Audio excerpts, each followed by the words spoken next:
بسم اللہ الرحمن الرحیم۔ میدان عرفات میں آخری نبی رحمت محمد صلی اللہ علیہ وسلم نے 9 ذی الحج 10 ہجری 7 مارچ 632 عیسوی کو آخری خطبہ حج دیا تھا۔ آئیے اس خطبے کے اہم نکات کو دہرا لیں، کیونکہ ہمارے نبی نے کہا تھا میری ان باتوں کو دوسروں تک پہنچائیں۔ حضرت محمد صلی اللہ علیہ وسلم نے فرمایا، اے لوگو سنو، مجھے نہیں لگتا کہ اگلے سال میں تمہارے درمیان موجود ہوں گا۔ میری باتوں کو بہت غور سے سنو اور ان کو ان لوگوں تک پہنچاؤ جو یہاں نہیں پہنچ سکے۔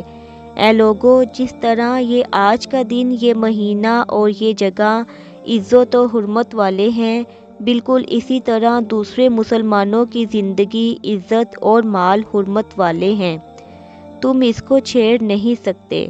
لوگوں کے مال اور امانتیں ان کو واپس کرو، کسی کو تنگ نہ کرو، کسی کا نقصان نہ کرو، تاکہ تم بھی محفوظ رہو۔ یاد رکھو تم نے اللہ سے ملنا ہے اور اللہ تم سے تمہارے اعمال کی بابت سوال کرے گا۔ اللہ نے سود کو ختم کر دیا، اس لیے آج سے سارا سود ختم کر دو، معاف کر دو۔ تم عورتوں پر حق رکھتے ہو اور وہ تم پر حق رکھتی ہیں۔ جب وہ اپنے حقوق پورے کر رہی ہیں، تم ان کی ساری ذمہ داریاں پوری کرو۔ عورتوں کے بارے میں نرمی کا رویہ قائم رکھو، کیونکہ وہ تمہاری شراکت دار ہیں اور بے لوث خدمت گزار رہتی ہیں۔ کبھی زنا کے قریب مت جانا۔ اے لوگو، میری بات غور سے سنو، صرف اللہ کی عبادت کرو، 5 فرض نمازیں پوری رکھو، رمضان کے روزے رکھو اور زکوٰۃ ادا کرتے رہو۔ اگر استطاعت ہو تو حج کرو۔ زبان کی بنیاد پر، رنگ و نسل کی بنیاد پر تعصب میں مت پڑ جانا۔ کالے کو گورے پر اور گورے کو کالے پر، عربی کو اجمی پر اور اجمی کو عربی پر کوئی فوقیت حاصل نہیں۔ ہر مسلمان دوسرے مسلمان کا بھائی ہے۔ تم سب اللہ کی نظر میں برابر ہو۔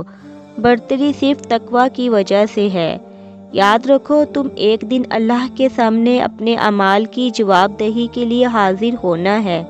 خبردار رہو، میرے بعد گمراہ نہ ہو جانا۔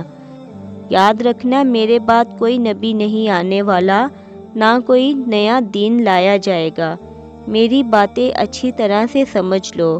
میں تمہارے لیے 2 چیزیں چھوڑ کر جا رہا ہوں، قرآن اور میری سنت۔ اگر تم نے ان کی پیروی کی تو کبھی بھی گمراہ نہیں ہوگے۔ سنو تم لوگ جو موجود ہو، اس بات کو اگلے لوگوں تک پہنچانا اور پھر وہ اگلے لوگوں کو پہنچائیں، اور یہ ممکن ہے کہ بعد والے میری بات کو پہلے والوں سے زیادہ بہتر سمجھیں اور عمل کر سکیں۔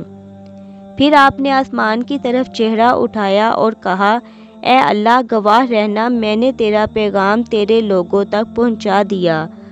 اللہ ہمیں ان لوگوں میں شامل کرے جو اس پیغام کو سنیں، پڑھیں اور اس پر عمل کرنے والے بنیں اور اس کو آگے پھیلانے والے بنیں۔